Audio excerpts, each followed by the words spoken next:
غونډۍ غوندې جوړه ده، د هغې د پاسه جنډه لګېدلې ده. د دې مو تپوس وکړو خلک چې کوم دي د هغوی دا وینا ده چې بی دلته کې یو جنګ را روان و، دلته کې پرې ډاکوان راوخته او ډاکوانو پرې حمله وکړه، نو هغوی نه زنانه کابو کړه. وایي الله نه دا وغوښته چې یا الله زما پرده وساتې، نو وایي الله تعالی وله دې ځای کې ځمکه کوله وکړه او په هغې کې دننه لړه. دې ونې نه دې یو لښته م یوړه، نو په لار کې به درته څه نه څه خیفت پیښیږي، او که دا د خیفت په لاره پېنښ شو نو بیا په کور کې به د اور لګي. آیا دا حقیقت دی او که نه؟ او بیا په دې کې یو بل حقیقت هم دی چې دلته کې خلک په دې باندې هر کال خیراتونه کوي، عرسونه کوي.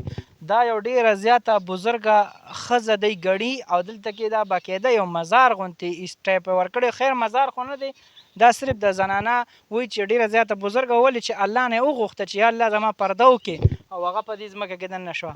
آیا په دې کې څومره حقیقت دی؟ ستاسو ذهن څه مني چې دا حقیقت کې دی او که نه؟ په کمنټ کې به لازمي جواب راکوئ. خو که حقیقت را باندې وی زه خو نه منم. صحیح ده، خو ستاسو له مې دا مخامخ واقع وښوله چې دا ګوره بیخي خشکه ده. کم از کم مونږ 10-15 کیلومیټر نه سیوا په دې غرونو کې مزل وکړو. حقیقي کوم کسانو د هغوی نه هم مو تپوس وکړو، هغوی هم وایي چې بی دا یو ډېره زیاته بزرګه ښځه وه چې څنګه غلو کابو کړه، نو دی الله نه وغوښته او دا په ځمکه کې غیبه شوه. د نسله یو وایي دا مونږ سید یو، وایي دا د سیدانو نه ده.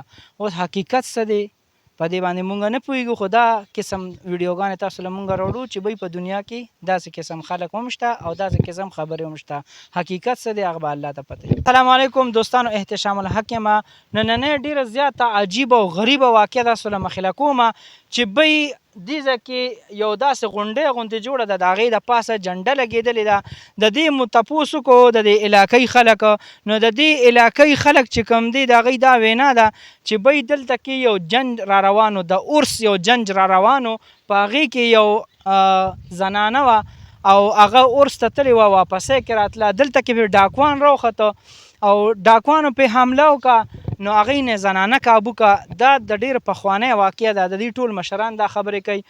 نو وایي چې کله یې زنانه کابو کړه، نو زنانه وایي الله نه دا وغوښته چې یا الله زما پرده وساتې، نو وایي الله تعالی وله دې ځای کې ځمکه کوله وکړه او په هغې کې دننه لړه.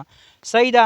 وایي بیا چې کله ډاکوان وتښتېده، نو چې ویې کته نو د دې زنانه لو غوندې څه ښکارېده، نو دی په دې ځای باندې ووایي چې بی زنانه دا له دې ځای کې ورغلې ده او د دې ځای نه یو ګول دیره تو کړه. مونږ سره په دې ویډیو کې دغه د یو ملګري را روان دي، د دې علاقې خلک دي، د ده نه به تپوس کوو چې واقع اصل حقیقت څه دی. داسې قسم واقع م راځي، خو څه زمونږ خو ستاسو ته مو دا کمنټ مخامخ کو، تاسو په کمنټ کې ووایئ چې آیا دا زنانه په رښتیا باندې دې کې دننه تلې او که نه ده تلې. په کمنټ کې به جواب راکوئ چې آیا دا حقیقت کیدی شي او که نه شي کیدی. بیا دې ځای کې د دې چې کوم د دې کلي مشران دي، هغوی باقاعده دا ځای وقف کو دې زنانه دپاره. لکه دا وګوره ښه پوره دی پې خرچه م کړې، دا ځای وقف کړی، چاردیواري یې راته کړې ده.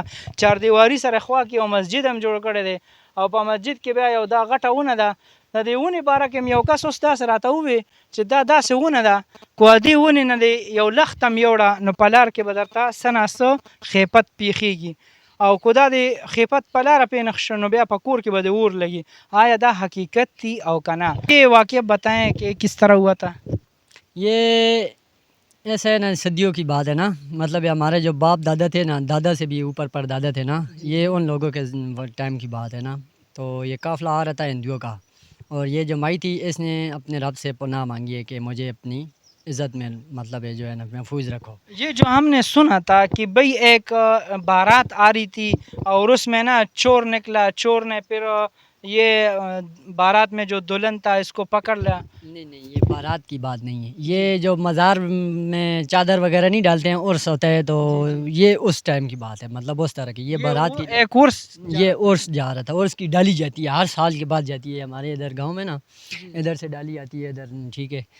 سخی سلطان پیر یہ اٹک میں ہے، ادھر ہے. ہاں ادھر تو پھر اس میں نا جو ایک عورت تھا، بزرگ عورت تھا، تو اس کے اوپر چوروں نے حملہ کیا. حملہ کیا تھا. وہ یہی مائی تھی، مائی گنگوری اس کا نام. مائی گنگوری. مائی گنگوری. تو پھر اس نے اللہ سے پردہ مانگ لیا اور پھر اللہ تعالیٰ نے زمین پہ جگہ دی. زمین پہ جگہ دے دیا. اور یہ جو ایریا تھا نا، یہ مطلب پھر جو بڑے بڑے بزرگ تھے نا یہ گاؤں میں، انہوں نے اس طرح جو ہے نا یہ جگہ اس طرح محفوظ کر کے پھر ادھر اوپر سے تھوڑا سا اس کا نشان تھا مطلب ہے، باقی یہ پھر ادھر انہوں نے نشان لگا دیا تھا.